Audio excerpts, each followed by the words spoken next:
요한복음 19장 31절에서 37절 피와 물을 쏟으신 예수님이라는 제목의 말씀으로 함께 하나님의 은혜의 말씀을 나누고자 합니다.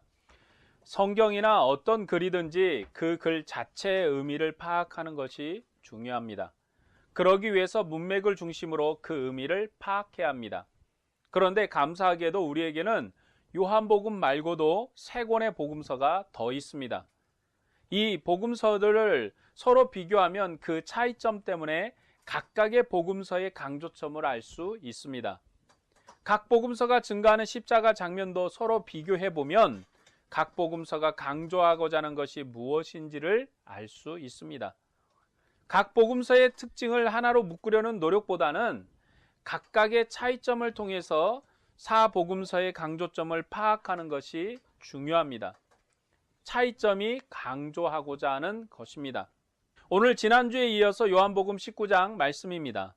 요한복음 19장은 예수님께서 십자가에 죽으실 때 일을 기록하고 있습니다. 이 기록을 통해서 요한복음이 강조하는 예수님의 죽음을 이야기하고자 합니다.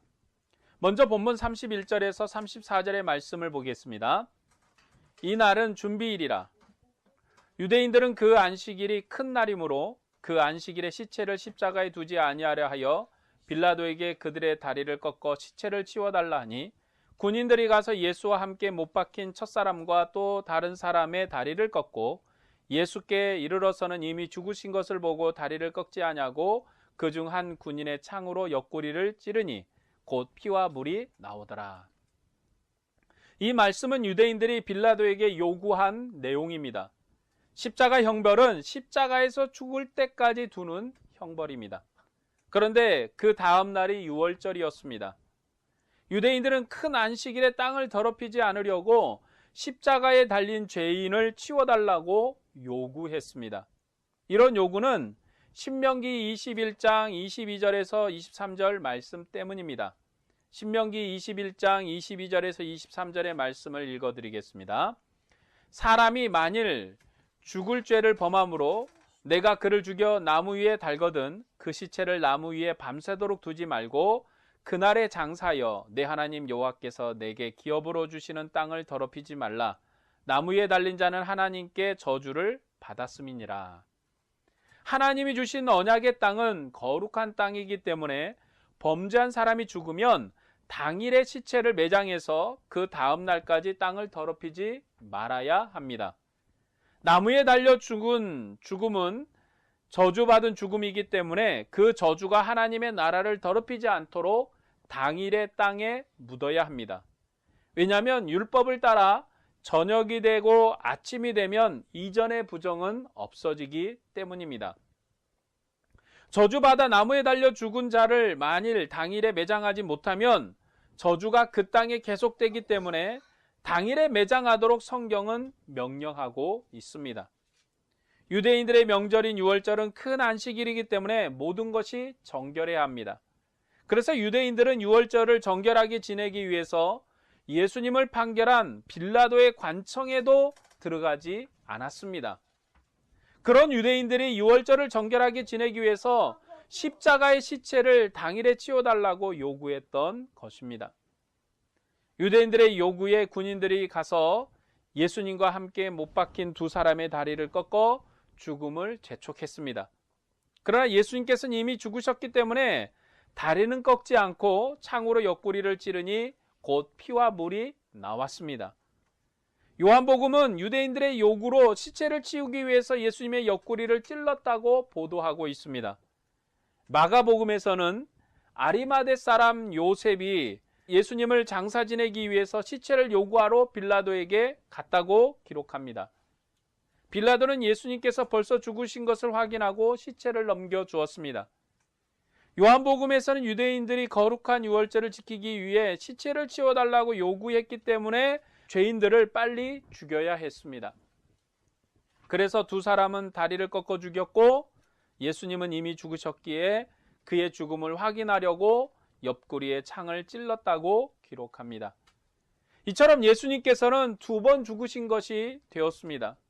그의 시체를 손상시켜서 두 번 죽였습니다.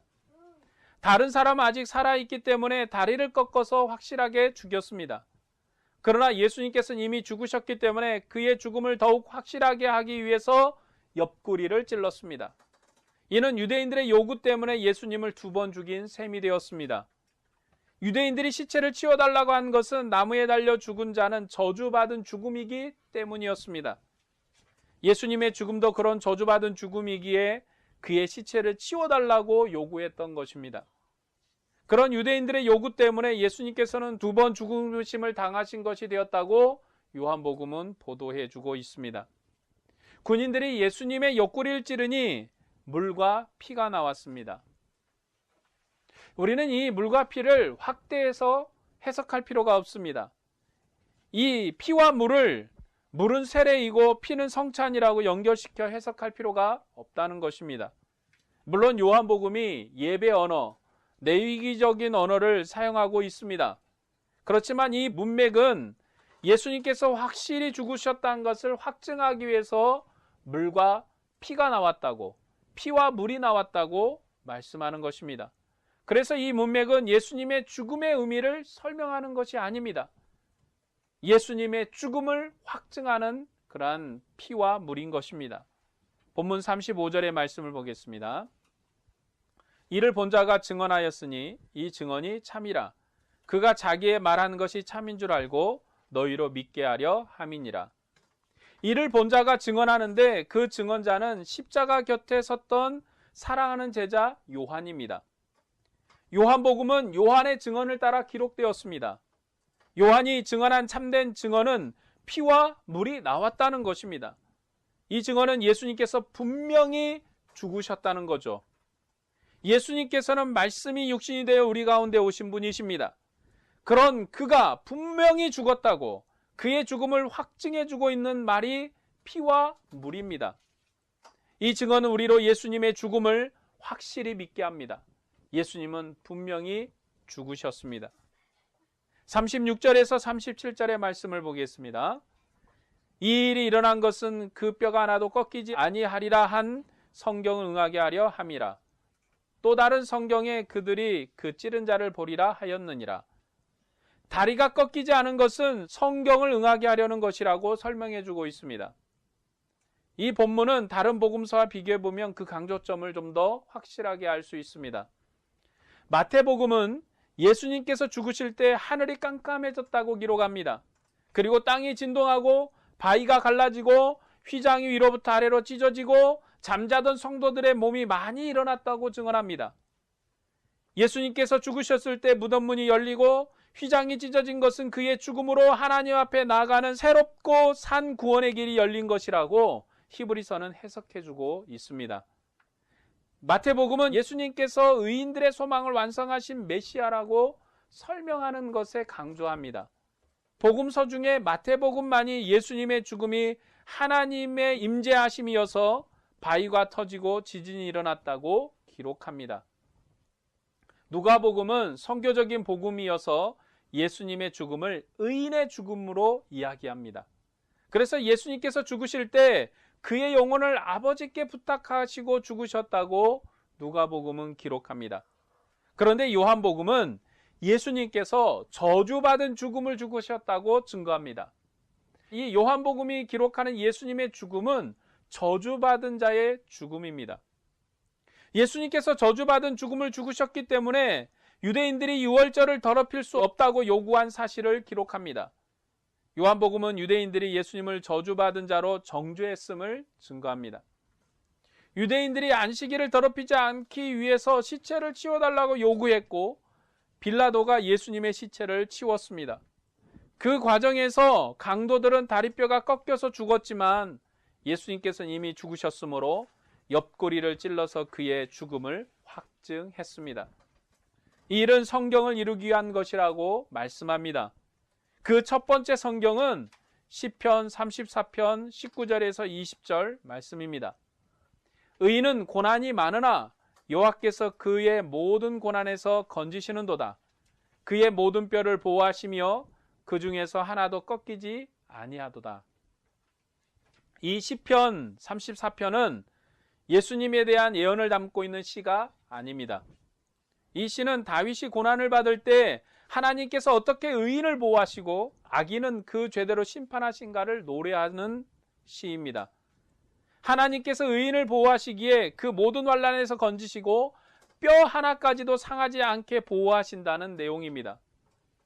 이 다음에 두 번째 성경 구절은 출애굽기 12장 46절에서 47절의 말씀입니다. 한 집에서 먹되 그 고기를 조금도 집 밖으로 내지 말고 뼈도 꺾지 말지며 이스라엘 회중이 다 이것을 지킬지니라. 유월절 양을 먹을 때 그 뼈를 꺾지 말고 먹으라는 그런 말씀입니다. 유월절 양을 준비해서 먹을 때 그 양의 뼈도 꺾지 말고 먹으라고 하나님께서 이 성경의 말씀을 통해서 명령하셨습니다. 이처럼 뼈를 꺾지 말라는 말씀이 두 군데에 나와 있습니다. 사람의 뼈를 두고는 시편 34편에 유월절 양의 뼈를 꺾지 말라는 말씀은 출애굽기 12장에 나옵니다. 요한복음은 이 두 성경 구절을 모두 다 인용하고 있습니다. 요한복음에서 예수님의 죽음을 유월절 어린 양으로 죽으셨다고 묘사합니다. 그는 세상 죄를 지고 가는 하나님의 어린 양이십니다. 그래서 대제사장에게 저가 이 민족의 죄를 짊어져야겠다고 유월절 양으로 지목되었다고 기록합니다. 그는 유월절에 자기 민족을 구원하기 위해서 죽으셨습니다. 유월절 양이신 예수님께서는 십자가에 달려 죽으심으로 자기 민족만을 구하는 것이 아니라 세상 많은 사람들을 구원하실 것입니다. 그래서 요한복음은 예수님이 새로운 유월절 양으로 죽으셨다고 묘사합니다. 때문에 이 부분에서 출애굽기 12장의 의미를 생각해야 합니다. 유월절 양은 뼈를 꺾지 않고 먹도록 되어 있었습니다. 유월절 양의 고기는 하나도 허비하지 말아야 합니다. 그리고 이스라엘 백성은 모두가 유월절 양의 식탁에 참여해야 합니다. 그래서 유월절 양의 뼈가 꺾이지 않은 것은 교회의 통일성을 보존하는 원리로 이해할 수 있습니다. 또 다른 하나는 예수님의 죽음이 저주받은 죽음이라고 요한복음에서 묘사하는 것입니다. 유대인들은 저주받은 죽은 시체를 치워달라고 빌라도에게 요구했습니다. 그로 인해 예수님의 죽음을 확인하기 위해서 옆구리를 찌름으로 다리뼈가 상하지 않았습니다. 그런데 이것은 그 뼈가 하나도 꺾이지 아니하겠다는 시편 성경을 응하게 한 것입니다. 이 성경의 성취는 예수님께서 고난받은 의인이요 하나님이 보호하시는 의인임을 드러내는 것입니다. 요한복음의 보도자는 예수님께서 유대인들에게 저주받은 자로 정죄되어 죽었지만 그는 의인이어서 하나님이 그 뼈를 보호하셨다고 보도합니다. 다른 복음서에서는 그가 진정한 의인이셨다고 백부장의 고백을 기록해 두었습니다.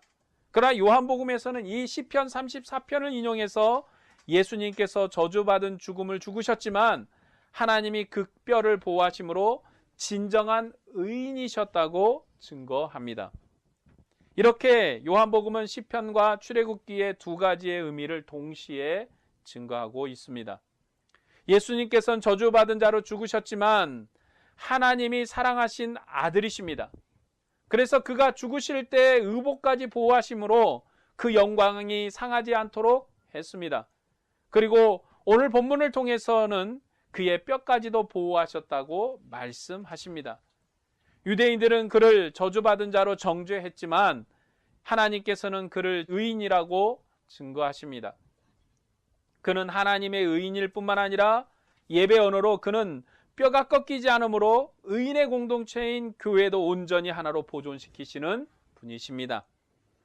본문 36절 후반부에 그들이 그 찌른 자를 보리라고 말씀하고 있습니다. 이 말씀은 스가랴 12장의 말씀입니다. 스가랴 12장 10절 말씀을 읽어드리겠습니다. 내가 다윗의 집과 예루살렘 주민에게 은총과 간구하는 심령을 부어주리니 그들이 그 찌른 바 그를 바라보고 그를 위하여 애통하기를 독자를 위하여 애통하듯 하며 그를 위하여 통곡하기를 장자를 위하여 통곡하듯 하리로다. 이 본문은요 시편과 함께 고난 문맥이 아닙니다. 이 내용은 정말 여호와의 구원의 큰 날에 대한 것입니다. 모든 이방인들이 예루살렘을 삼키려고 모여들 때에 하나님께서 예루살렘을 붙드셔서 횃불처럼 만드시고 둘러선 이방인들을 심판할 것이라는 내용입니다. 스가랴 12장은 예수님의 초림의 고난 문맥이 아니라 장차 이스라엘이 크게 회개할 것이고 열국은 심판할 종말의 구원자를 보게 될 것이라는 말씀입니다. 종말론적인 내용이죠. 그 말씀을 요한복음이 인용한 것입니다. 그런데 이 인용의 말씀은 요한계시록 1장 7절의 말씀이 더 잘 어울립니다. 볼지어다 그가 구름을 타고 오시리라. 각 사람의 눈이 그를 보겠고 그를 찌른 자도 볼 것이요 땅에 있는 모든 족속이 그로 말미암아 애곡하리니 그러하리라. 마태복음에서는 너희는 찬송하리로다 주의 이름으로 오신 이여 할 때까지 나를 보지 못하리라고 말씀했습니다. 이것은 유대인의 배교로 이스라엘이 그날에서 쫓겨날 것을 말씀하신 것입니다. 그러나 요한복음은 예수님의 재림에 대해서 그렇게 말씀하지 않습니다. 예수님께서 이 세상의 구주이시며 영원한 생명과 심판의 주라고 증거합니다. 그래서 예수님 안에 완전한 구원과 완전한 생명이 있다고 증거하는 것이 요한복음입니다. 요한복음은 그가 하나님의 아들이라고 그의 영광을 증거합니다. 그래서 그의 죽음까지도 이스라엘 백성은 저주받은 죄인이라고 정죄했지만 그의 뼈를 보호하심으로 그가 의인이라고 설명하고 있습니다. 주님께서는 자신만을 보호하신 것이 아니라 그를 믿는 교회도 보호하십니다. 그리고 그를 찌른 자도 보리라는 말씀으로 종말에 자기 백성을 회개시키는 구원자로 요한복음은 증거하고 있습니다. 주님께서는 저주받은 자로 정죄되어 죽었지만 그가 하나님의 아들이심을 믿으면 누구든지 구원을 받습니다. 그는 세상에 임하신 종말의 구원자이십니다. 그분 외에 다른 구원자가 없습니다. 요한복음은 처음부터 끝까지 예수님을 증거하기를 그가 하나님의 아들이라고, 그가 하나님의 아들로 오셨다고 증거합니다. 이것이 종말의 구원입니다. 그가 땅에 오셨을 때도 하나님의 아들이시요 고난받아 죽으셨을 때도 하나님의 아들이십니다. 그가 고난을 받아 십자가에 높이 들려 죽으심으로 자기 백성을 인도하십니다. 주님께서는 부활하신 뒤에 제자들의 모임에 항상 참여해서 친밀한 교제를 나누신 목자장이십니다. 그는 목자장으로 자기 백성을 인도하시고 구원하시는 분이십니다. 오늘 말씀을 정리하고 적용하고자 합니다. 역사의 종말에 유대인들에게 나타날 일들이 이미 교회 안에서 이루어졌습니다. 지금 예수님을 믿으면 영원한 구원을 얻습니다. 그러나 주님께서 재림하시면 더 이상의 구원이 없습니다. 지금 예수님을 믿으면 영생을 얻고 지금 믿지 않으면 영원한 저주와 형벌이 있다고 요한복음은 선언합니다. 이제 하나님께서 그의 아들을 존귀케 하셨습니다. 그가 땅에서 권능을 행하셨을 때도 아버지께서 친히 함께 하셨습니다. 그는 아버지의 행동을 하셔서 친히 하나님의 아들이심을 증거하셨습니다. 심지어 그가 죽으실 때까지도 그는 힘이 없어서 잡히신 분이 아니십니다. 그는 죽음의 자리에서도 제자들을 보호하셨고 생명의 공동체로 어머니와 제자를 연결시켰습니다. 그가 십자가에 죽으셨지만 그의 죽음은 하나님의 아들로서의 존귀한 죽음이었습니다. 그는 저주받은 분이 아니라 하나님의 의인으로 그 뼈까지도 보호를 받으신 분이십니다. 그리고 그는 자기 속옷까지도 보호하신 보호자이십니다. 이제 누구든지 그를 믿고 돌이키면 하나님의 은혜의 아들이 되는 것입니다. 우리는 이 예수님을 믿어서 참 생명을 얻었습니다. 누구든지 부활하신 예수, 죽었다가 다시 사신 예수를 믿으면 우리와 같은 참 생명을 얻습니다. 주님이 십자가에 죽으신 것은 저주받은 죽음이 아닙니다. 그의 죽으심을 통해서 인간을 억압하는 죽음의 세력, 어둠의 세력을 정복하셨습니다. 그리고 그는 참 생명의 주가 되셔서 창세전에 아버지와 함께 하셨던 자리로 돌아가셨습니다. 그가 아버지께 돌아가심으로 자신이 하나님의 아들이심을 확실히 증거하셨습니다. 이제 누구든지 주님을 믿으면 구원을 받습니다. 그러나 누구든지 주님을 믿지 않으면 주님께서 재림하실 때 자기 죄로 가슴을 치고 애통하며 어린 양의 진노로부터 나를 가려달라는 저주를 받습니다. 하나님의 아들의 죽음으로 이 영원한 구원의 문이 우리에게 열렸습니다. 주님을 믿지 않으면 다시는 생명의 기회가 없습니다. 우리는 이 주님을 확실히 믿고 고백해야 합니다.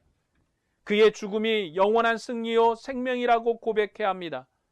그의 죽으심으로 우리에게 영원한 생명이 왔습니다. 주님은 우리를 사랑하셔서 세상에 오셨고 우리를 사랑하셔서 생명을 주셨습니다. 우리의 구원자이신 예수 그리스도가 우리의 생명이라고 고백해야 합니다. 그리고 그를 믿고 믿음의 삶을 경주해야 합니다. 우리 모두가 예수를 믿어 이 생명의 풍성함을 얻기를 주님의 이름으로 축복합니다. 기도하겠습니다.